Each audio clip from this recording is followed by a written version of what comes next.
Who better to introduce Josh but his lovely wife, who knows him better than anyone, Angela Welle. Thank you so much for coming out. This is so packed. I've never been at an event so packed. This is wonderful. But I'm Angela Welle. I was born and raised in a small town in Ohio, actually, and I always wanted to live on the ocean, so I married this guy.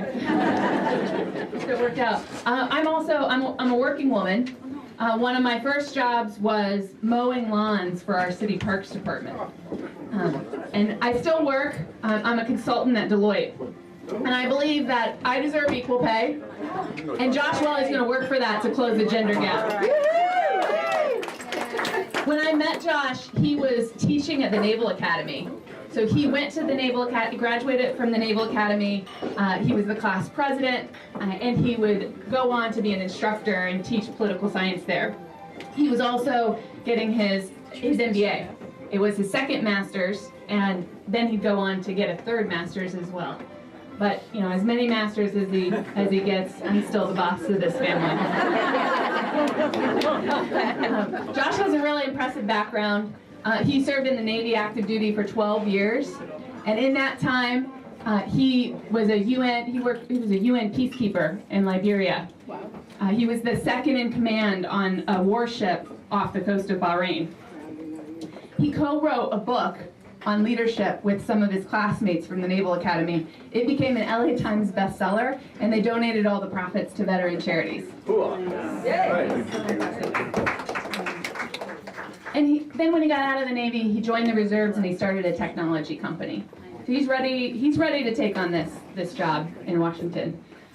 Early in our relationship, Josh was preparing to deploy to Afghanistan. He went there for almost a year. And when he was there, it was tough. We survived on Skype dates and love letters, and we got through it. He was on the border of Afghanistan and Pakistan, basically rebuilding a nation. And we got through that, and we're ready to get through some more. I mean, we deserve to have a congressman who's going to be here for us and who's going to work for us. And Josh has always been someone who can get the job done. He's ready to do that. So I think, we need someone who's going to be here. We need someone who's going to get the job done. And this is our next congressman, Josh Welle.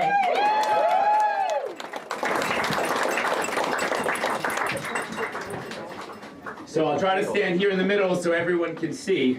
Thanks so much for being here. This is incredibly humbling for me to be in Spring Lake. I'll talk a bit about this journey of service, but you should know that I used to ride my bike to the beach here in Spring Lake. I used to lifeguard in North End. And it gives me such humility and sense of responsibility to be here as your congressional candidate to serve you in Washington. Now, if you came here, you probably came here out of curiosity, maybe frustration or anxiety about where our country is and where we're going. But I hope when you leave here, you leave optimistic, excited about our shared future. Because this is no longer about the right or the left or Republican or Democrat. This is about American values, our shared future, your future, and your children and your grandchildren's future. So we have to answer our call to service. I've been thinking a lot the last few days. I traveled this entire district, and I've had a renewed sense of civic duty. Something that started over a year ago in announcing this run. And tonight, this talk is about catalyzing and stimulating your sense of civic duty. Because President Trump has awoken something in this country. It's helped us realize that this democracy is very fragile. And if you don't participate, you don't get involved, you don't energize, you're not going to have the community you want. You're not going to have the future we need. So let me talk about this call to service. And my opponent, Chris Smith, I know some of you may even know him personally. I've spotted him a few times in the last decade. He's in witness protection. He's been in office 38 years, and I'm 38. 20 years ago, he nominated me to the Naval Academy because he saw that leadership potential. And this November, we're going to say, Congressman, you chose wisely. It's time to turn over the watch. And this call to service is truly something that started with my parents. I was born in Trenton. My father was a prosecutor for the state of New Jersey for over 35 years. My mother was a teacher at St. John Vianney at Homedale High School and invested about 100 hours a week in her students, serving others. Youngest of 3 boys, growing up in Welle Township, graduating in Welle High School, I fell in love with teams very early. I learned that a life of service is a life of purpose. Some of which I learned actually at Mr. D's barber shop across from Turnstile. I was sitting there on a Saturday morning listening to Vietnam vets and Korean vets talk about their lives and what they did for this nation. I said, I want to have a life of purpose. And at Annapolis, you go there, and I'm telling you, it's the first week, head was shaved, standing next to men and women from all walks of life. Different ethnicities, different states, different religions, different political backgrounds. And we were told that if you're not ready to die for this country, go home. That's what they tell you. I stood fast, we stood fast. 4 years later, we're walking to class on our senior year on September 11th, 2001. Walking to class, backpack over our shoulders, and the towers were struck. So alarms went off. We sprinted back to our barracks. We watched the towers get hit, and we deployed for a decade. My friends and I deployed for a decade. Some did not come home at all, killed in IED attacks or RPG attacks or sniper attacks. Some came home without limbs, arms, and legs. We all came home without our innocence. We all came home having sacrificed for something bigger than ourselves. I had left the Navy. I met this wonderful girl from Ohio named Angela. I'm sorry, puppy. Not to be confused. Wonderful girl who was brilliant and had dreams and had aspirations and was tired of moving around every 15 months. Yeah. And I wanted to serve out of uniform. I wanted to test my leadership skills outside of uniform. Because leadership really isn't about the stripes on your sleeve or the stars on your collar. It's about listening. Leadership is about listening and empowering people, enabling them to achieve the dreams they want to achieve. That's leadership. That's what I learned at the Harvard Kennedy School. That's what I learned meeting people in the nonprofit sector or the private sector. I started a business and I ran a business with some of my best friends, and I learned public-private partnerships and innovation and technology. Because this world is changing really fast, and we need leaders that understand the new economy and digital economy, and I want to talk about that. So we had this call to service. Again, we were there at the Javits Center the night Hillary Clinton lost to President Trump. And we were there. Got phone calls from I got phone calls from Australia, guys I had served with in NATO. What is going on over there? Not because a Republican beat a Democrat, but because this person, who some of you know, who is not trustworthy, who does not act presidential, who does not unite us at a time of great division, became the President of the United States.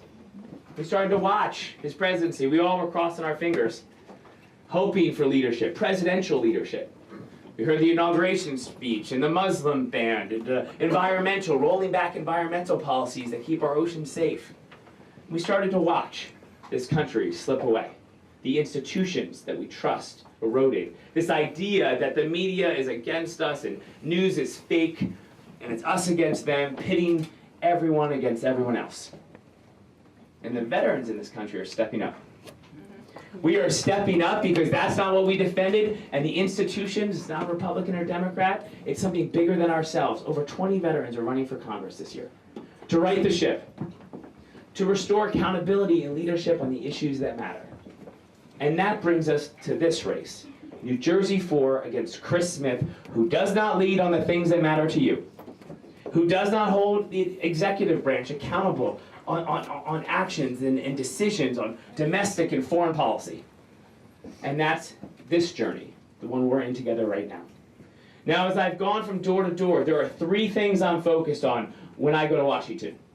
The first is making life affordable here in Central Jersey. There's a lot of ways to do that.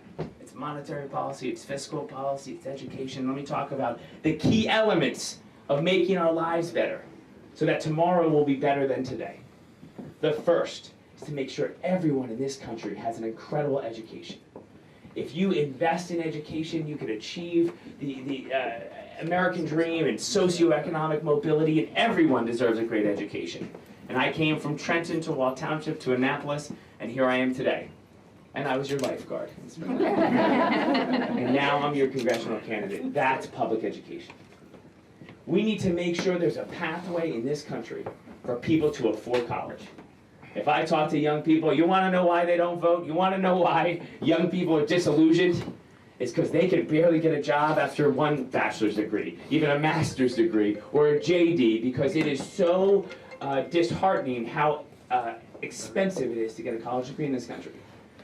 The future I see for America is both physical and digital. It's a place where we're going to rebuild every road, every bridge, give us the Gateway Tunnel, make sure the trains in Hamilton to Penn Station work, rebuild this coastal corridor, and put people to work. Put people to work. And when we rebuilt that infrastructure, that was the promise of the Republican Party, that we were going to have infrastructure. We need to connect all of those corridors to the digital economy, to the cloud, and all these digital tools that are transforming our lives. To my young friends in the room, you are digital natives. You came out of the womb with like an iPhone in your hand. And that is changing every aspect of education, of healthcare, of transportation, of public goods, of public services. And we need a leader in Washington representing New Jersey 4 who understands that transformation. The second issue we are most concerned about, raise your hand if you have concerns about healthcare in America. A lot of hands going up. We have the party in power, unified government, House, Senate, White House, tried to repeal the ACA. John McCain did this. That was his parting gift to America, keeping us healthy, saying stop the tribalism in America. That was his last letter to America, to get past this vitriol, to get past the R versus the D, to restore what it means to be an American. And I think it starts with health care. If you want to give somebody dignity in America, give them a health insurance card. Now, I know this firsthand. 18 years old, we were taken care of when we were in uniform. Before you take off an aircraft carrier, they want you to be healthy. Before they send you 800 feet underwater on a submarine, they want you healthy. When they send you to Iraq for 16 months with one break for 2 weeks, they want you healthy. And they want your spouse healthy, and they want your children healthy, because they want to get the best out of people. And I want to get the best out of people. I want to get the best out of everyone in Central Jersey and in my district. That's why I believe we can have universal health care someday. It will be more economical. It is moral. It is achievable. But it takes bipartisan leadership. It takes people that collaborate. It takes people that work together and not divide us. And that's why there's a new generation running for Congress in Washington this year. If we are keep coming around, why don't you guys come through? Walk all the way through. There's some people at the door.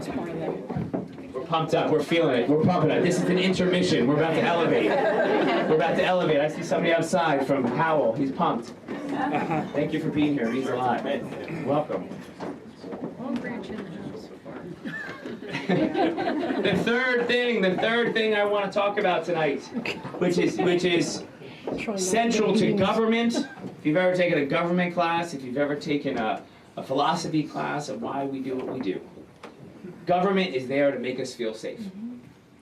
Government is there to keep us safe. And right now we have kids going to school who don't feel safe. We have gun violence in this country. We need common sense gun reform. I think we can ban assault weapons in this country, just like we did in the 90s, to keep our schools safe.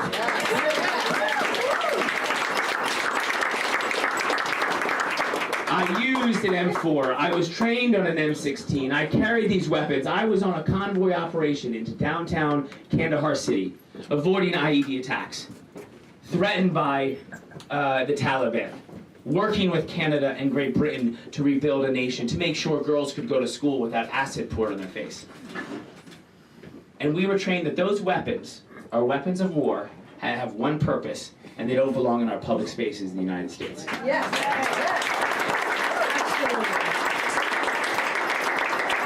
If your government is not making you feel safe, we have children in Central Jersey, in our community here in the Shore, who just can't cope with the pressures of life. We have addiction to drugs. We have mental illness that is rampant in our young people. We have suicides happening in our towns in this district. We need to address addiction. We need to address the mental health crises. We need to destigmatize the realities of addiction in America. And we need leadership that makes America feel safe in schools and in our communities. Chris Smith is silent on these issues. He doesn't represent your values in 2018. And when I head to Washington, I'm going to make life more affordable. I'm going to make sure healthcare is accessible and affordable. And I'm going to make sure your children and you feel safe in America again.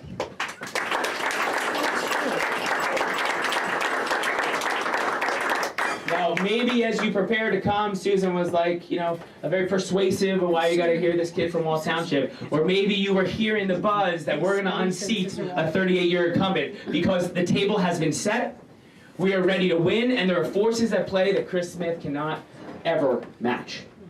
It is the veterans that are stepping up right now and seeing America lose its leadership around the world. Whether it's leaving the Paris Climate Accord, or disrespecting NATO, or shaking hands with President Putin, or destroying NAFTA, or not having sound foreign policy plans for China. Name it. There is no coherence, there is no vision, there is no clarity. Read any article about the National Security Council. This country is less safe with this president, and we need accountability for his actions abroad. Amen. Veterans are stepping up. I'm going to Jackson and Freehold and Hamilton, breaking bread and drinking Budweisers with guys who served in Iwo Jima, Guadalcanal, Vietnam, and they're voting for me. There are young people who are telling their parents, if you don't vote for Josh Welle, they're saying, Grandma, Grandpa, if you don't vote for Josh Welle, you're going to have to answer to me. Young people are pumped and ready to activate their communities to vote. We are seeing seniors. This tax plan that happened in 2017 is an attack on our blue state. We ought to, and on day one, repeal the SALT deduction that has come like a blindside to all of our families here. Specifically, our seniors on fixed income, which is the precursor and fiscal irresponsibility to attack Medicare and Social Security and Medicaid, which are the building blocks of our great society. We need to push back on this tax plan. We need to remind people that the Republican Party with this administration is pay me now, you later. Pay me now, Deficit is later. ridiculous. All these provisions go away. Massive debt increase. Trickle-down economics did not work in the 1980s. The Democratic Party can be a party of smart government, efficient government, fiscal responsibility, and that's what my generation is ready to lean on. Finally, as some of you are here and Susan is doing it every day, women are stepping up. They are not going to take it anymore on equal pay. They're not going to take it anymore on gender rights. They're not going to take it anymore on inclusion. We have Chris Smith going to Colts Neck High School, scaring children that gay people should not marry, gay people should not adopt. Come on. It's 2018. If you don't represent New Jersey values, get out. If you're a dinosaur, get out. If you can't evolve and adapt, you're extinct. Chris Smith, you do not adapt, you do not evolve, and your time has passed. Change is coming.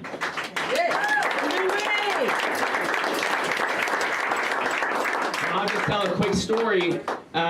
It was 2012, and I got an order from headquarters. They said, pack up your things, you got 3 weeks. Go to San Diego, train a ship for 5 months, then deploy to Bahrain for 7 months with 90 people you've never met. And we showed up on New Year's Eve, 2012. It's a room full of about 500 people, and the Commodore said, I know you don't like it. I know you didn't want to be here, but you got a job to do. You got to answer your call to service. We went out that night. 2 days later, we were on the fantail of a U.S. Navy warship, 225 feet long. The fantail? This is Spring Lake, it's the back of the ship. We were on the fantail, my captain, Ted Pledger, just the greatest gentleman I ever got to serve with. He huddled us up just like this. And it was sunset. And we just met each other. He told us to close our eyes. I said, close your eyes. It was beautiful. It was a beautiful day in San Diego. He said, close your eyes and think about your life when you're 80 years old or 85 years old. And think of yourself talking to your son or your grandson or your niece or your nephew. And they're going to ask you, Dad, what did you do when you were in the Navy? How did you serve? How did you sacrifice? and you're going to say that you served for a year on USS Devastator to answer your call to service when your country needed you. And we opened our eyes, and we looked around at each other. Never met each other before. And we said, we're going to do this. We are going to sacrifice for a year. We won't see our girlfriends. We won't see our spouses. We won't see our children, but we are answering our call to service for a year. And a year passed, and we answered our call, we deployed, and we served. So we got 44 days to go.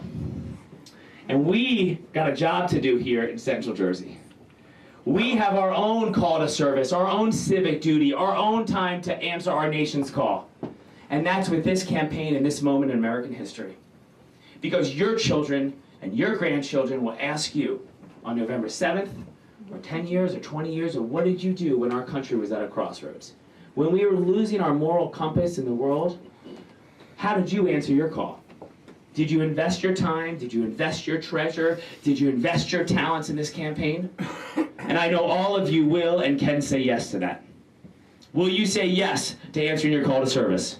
Yeah. Yeah. Will you say yes to getting this country back on track? Yes. Will you say yes to giving the Wall Township Spring Lake Lifeguard Democrat a chance to run for office? We have so much alike. We have so many shared values. We have so many common experiences here. And I want to serve you and sacrifice for you every day when I go to Washington. I will always be there for you. I will answer every question and concern and serve you first. So I need your help. The first, if you believe in me, invest in me. If you believe in me, invest in this campaign. Some of you have the means and some of you have helped. I want you to give $2,700 to this campaign. That's the most you're allowed to give to any candidate for Congress. There's tons of rules. No corporations can give us money. No special interests can give us money. Only you and your voices.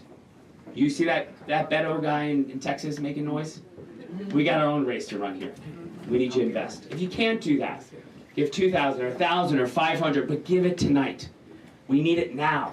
Chris Smith is attacking us on TV next week. He dropped $95,000 against us, trying to rebrand his story about how he served us with great efficacy for the last 38 years. He's silent on what matters to you and your children and our environment. He's silent.